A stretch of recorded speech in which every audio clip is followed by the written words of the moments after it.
sex movie, which is why it was kind of appealing to me. It felt a little bit punk rock to just sort of like make a dumb sex comedy.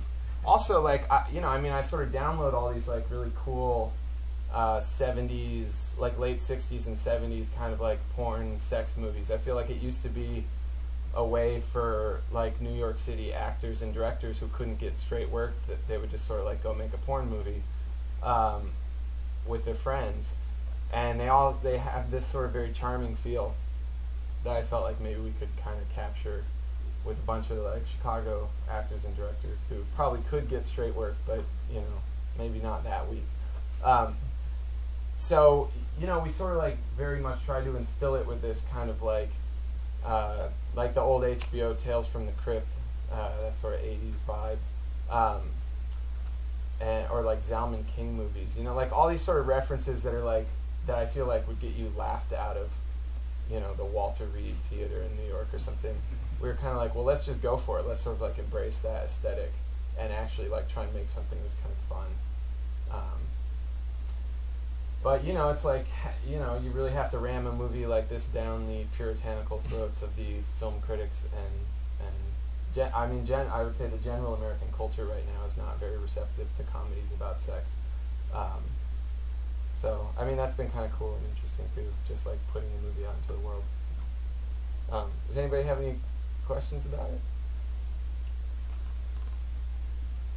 Yeah. About how the specific vignettes were developed? Or? Sure. The question was about how the specific vignettes were developed. Well, I co-directed the movie with this guy, Adam Wingard, who's sort of like, he's made mostly horror movies. So we kind of like try to blend this sort of like, for lack of a better term, my sort of mumblecore aesthetic with his horror aesthetic, and sort of like attempt to meet somewhere in the weird middle ground. So he wrote 2 of them and I wrote 2 of them. I wrote the one with the pregnant woman, which is just sort of based on my own life. That's my wife who plays the pregnant woman in the movie. Just like something that we didn't know is when you get pregnant, your body changes, including your vagina, and sex feels different, and the old tricks don't work necessarily anymore. So, we sort of like attempted to build a whole career on making movies about things we didn't know existed, because movies don't normally talk about them, even in the realm of goofy sex movies. So I wrote that one, and then I wrote the one about the guy who takes the penis enlargement pills, as a sort of like Cronenberg-y body horror kind of idea. I've been trying to do a lot of that lately, actually. Like, we're living in an age where I feel like men consume massive amounts of pornography, and nobody really seems to talk about it. And it must be rewiring our brains in some way. And I think it's a big issue. Like, I feel like it should be on the news every night, probably, at least talking about it. Because I don't know, like, I have a son now. I have a 10-month-old son. Like, he will consume probably more pornography in the first 14 years of his life than like men in the 1800s would have in their entire life. Even sailors in the 1800s. Like, we just like are flooded by pornography these days. And so, I'm like always sort of trying to dig into that realm. And part of that is obviously like these ideas that, that your penis is too small, or, and also, one of the reasons why it was interesting to me is I feel like this is like old news to women who've been bombarded with like images of supermodels and stuff for a really long time, but I feel like it's now catching up, and the guys are dealing with it in a way that the women have been dealing with it for a long time. And the guys are doing it to themselves, weirdly. They're sort of developing their own weird penis issues because they're choosing to consume a lot of pornography. And then Adam wrote the other 2 vignettes. I couldn't totally address where those come from. Yeah. Did you consider putting the 4 stories in a different order at any point? We did, yeah. This actually was not, when we sort of outlined the movie, this was not the order they were in. We started with the one that I was in, with the woman who's a compulsive masturbator. And it just didn't feel, I don't know, something felt wrong about it. we needed to start with something. I think it felt too serious, or that one was sort of like, at least that one existed entirely in the realm of the real world. Like nothing sort of fantastical happened in that one. So we felt like when we started in the real world, it was harder to then go with the movie when it shifted in the fantastical. So to start with the guy who sort of ends up with this like cartoonish enormous penis, I felt like set the tone for us to be then allowed to do anything for the rest of the movie. And then we just, I guess, went back to the real world for the rest of the time. But at least like, you know, freed us up a little bit. Yeah. You said you outlined them or you wrote them. Did you do a lot of improvisation like you did with all your other films? Yeah, it's entirely improvised. Like when I say outline, I just mean we had a one-page document with like a paragraph describing each vignette, and that's pretty much what we worked from. It's, you know, I mean, I'm unlike a lot of the sort of sex comedies. I guess I don't know. Maybe I shouldn't say this. I'll say it and then I'll retract it after I've said it. Unlike a lot of the sex comedies from the like late 60s and 70s, which seem to have featured not very intelligent, not very talented actors, this movie features a lot of intelligent, very talented actors. So I was, you know, I mean, like with all my movies, I'm sort of like able to let them improvise and do their own thing because they're smarter than me and funnier than me and everything else. So I took the same approach that I always have, which is like, let's just get really smart, good people here and then let them be funny and kind of do their thing. The only main difference is like, you know, the production values are a little higher on this than in most of my movies. But that sort of fit with the aesthetic of sort of adopting this kind of like late night Cinemax thing, was to also add in like slow dolly moves, you know, and like sort of these like funky lighting scenarios and stuff. Usually I'm just like very squarely in the real world with like natural light and stuff like that. But we, you know, we really sort of went out of our way to kind of like gloss it up a little bit here. Yeah. What did you shoot it with? We shot it with the Panasonic HVX 200 that uses the P2 cards. Only we used 35mm prime lenses and like spinning ground glass. We sort of added one of those like attachments to the front of it, which like still doesn't and never did make video look like film. But what it does do is make video look weird, like something else, some like weird child of film and video combined, which is a look that I ended up kind of liking a lot. I did it on a few movies, this and a few others around that time. Problem is it's so clunky and clumsy because like you have this like tiny video camera then with this gigantic lens set up on the front of it that it makes like shooting handheld and kind of like moving around quickly really annoying. And I like to be able to move quickly, so I did it for a few movies and then sort of stopped doing that. Yeah. Can you talk about how you shared directing? The question is about how we shared directing. I think, well, I was like extra conscious of not being like a bossy control freak, so I think, and probably Adam was too, so we, I think, tried to both be on our best behavior when the other one was sort of directing their segment. I produced the whole project and he edited the whole project, so there was like zones where we didn't have to get in each other's way, kind of. And like he and I kind of went on like a total collaborative streak last year, which Autoerotic is just one of several films that we worked on together all in a row. So by the time we did this movie, I feel like we sort of like had an understanding of each other and knew how to not step on each other's toes. And it also helped probably that a lot of times while he was shooting and working on stuff, I was just not even there doing sort of producerial kind of things. So that was like one of my ways to make sure that I didn't get naggy and controlling, was just to not be there.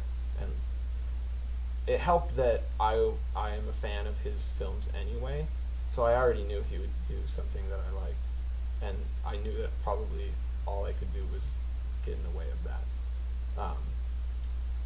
Which is rare for me, I have to say. Like in general, I'm sort of very controlling, and another thing that's like bad about my personality is I tend to not trust other people to do as good a job as I could do with something. So it was nice to have somebody else who sort of thought could do a better job than I could with something, and I could easily step away. Yeah. When you were making it, did you visualize a particular kind of audience or a particular kind of broadcast medium? A little bit. I mean, I just was realistic about the fact that most of my movies are finding their audience on VOD. So, you know, as the more work that I've made, the more I kind of know ahead of time that that's probably where it's going to end up. I've actually been really surprised that Autoerotic's shown theatrically so much. Because I was saying the other night when it showed here, there was a woman in the audience who sort of, I feel like she felt like it was sort of a cheesy, kind of like dumb movie, and that the male and female roles were pretty generically like portrayed in the movie. And I was telling her, like, I made a lot of work last year. Some of those films that I made last year are sort of accessible, like this one, and some of them are like very rigorous, demanding art movies, like very squarely in the like old school European art movie kind of category. And the thing is, like, I've shown them all to Barbara, who programs this theater, and she, of the 4 movies that I sent her, she chose the 2 that were the sort of most accessible kind of comedic ones, which was interesting for me. So, like, I figured if I would be standing here in front of you guys right now, I would be talking about one of the other movies, not Autoerotic. But that's kind of been the case across the country. Like, a lot of theaters that sort of passed on the more rigorous art movies took Autoerotic for week-long runs.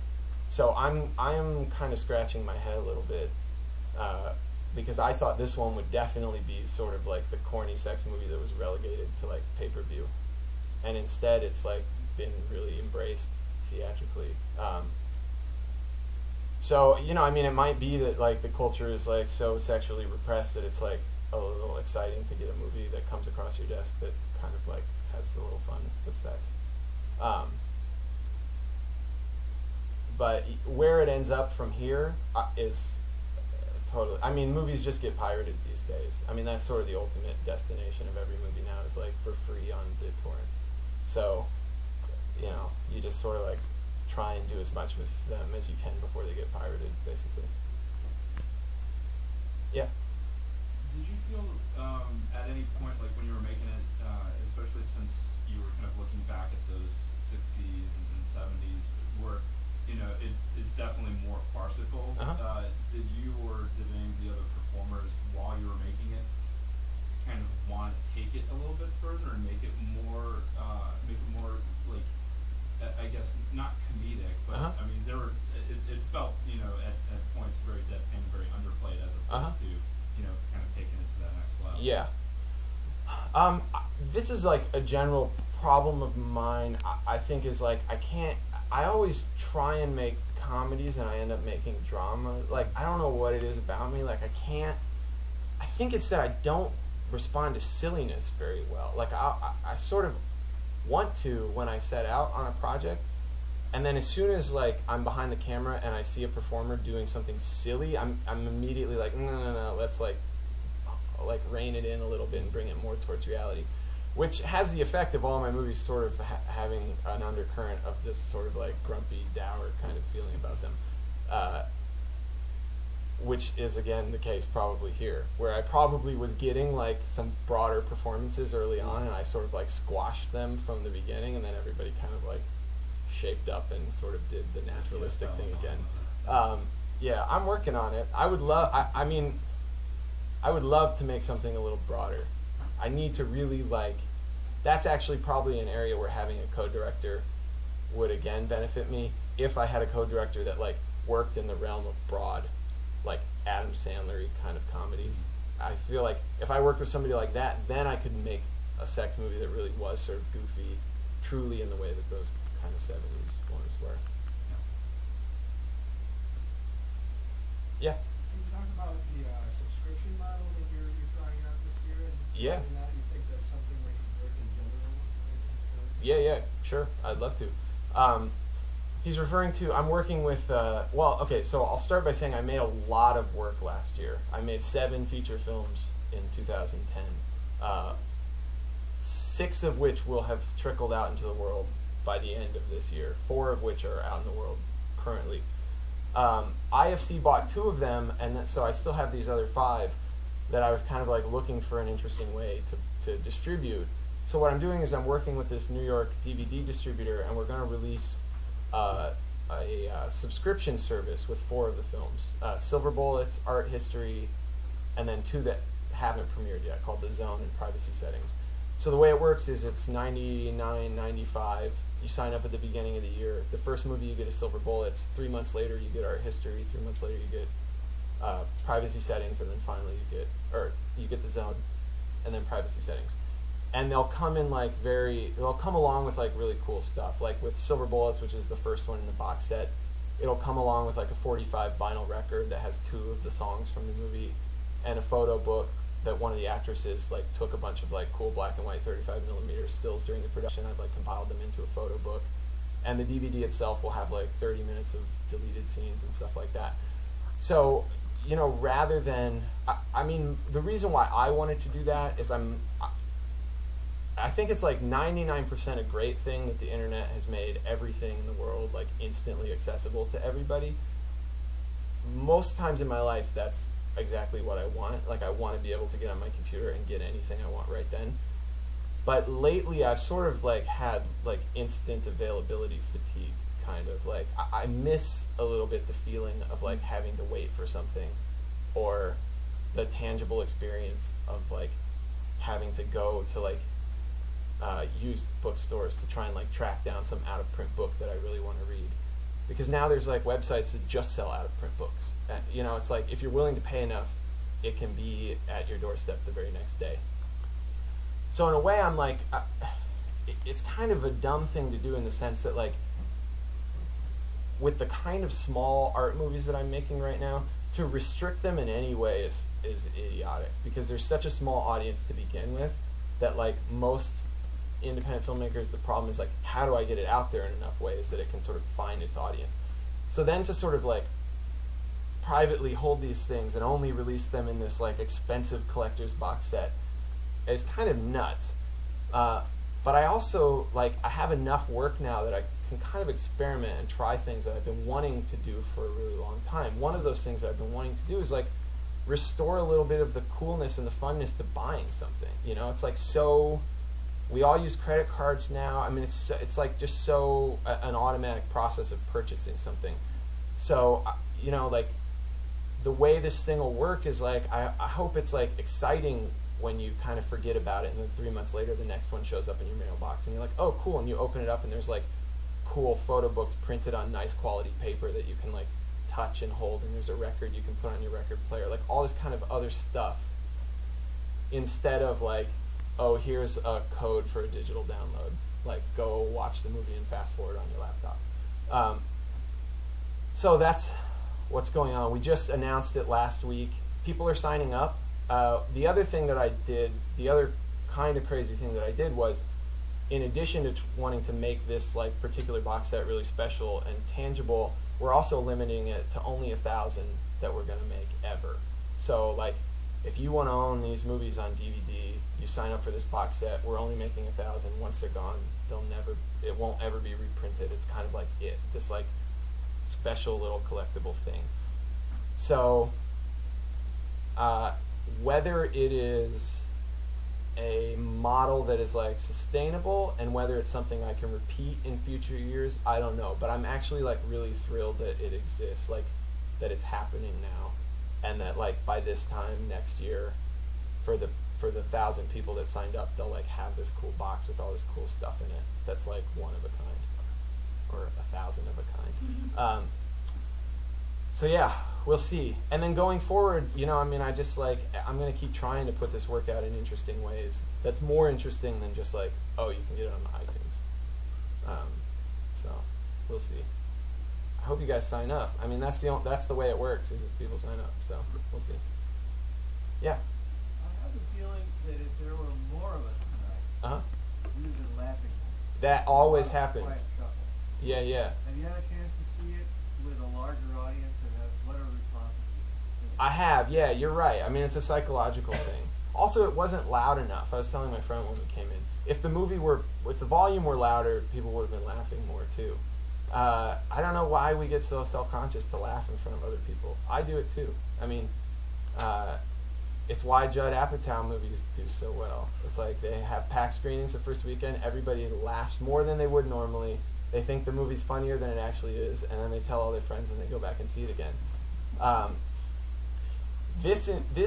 I mean, what we're talking about right now is can be carried over to almost any realm of anything. It's like why rich people keep getting richer. It's like once you have something, it's easy to have more of it. It's like how do we get from here to all the seats being full when I'm making like weird cheesy sex movies? I don't know the answer. But yes, I have had the experience to see it with bigger groups of people, and yes, the laughs are bigger. It seems weirder, and everybody has a better time in general. It's one of the reasons why actually this theater is really great, because they have that 60-seat theater across the hallway, where if all of us were in that theater, it would feel really packed, even though it's the same number of people. So, you know, it's like, as a filmmaker, this stuff is always so out of my hands that I just have no opinion of it anymore, or else I'd drive myself crazy. But, you know, like when I show up, I've been here for a few Q&As this week as the movie's been playing. I'm always excited when it's in the little theater because it feels full and people laugh a lot. I'm also really excited when it's in here because it's a bigger screen and it's a nicer theater space. So I don't know. It's beyond your control. Yeah, it's totally out of my control. I guess I could be one of those demanding filmmakers, but I don't want to be. You have to show it in the little space. And if it's not a full house, you can't project it. You just give everybody a refund. I only show it to sold-out audiences. Well, thanks for coming, guys. I'll be out in the lobby if anybody has questions they were embarrassed to ask or anything like that. I really appreciate everybody being here, and I'll see you next time I have a movie here, I hope.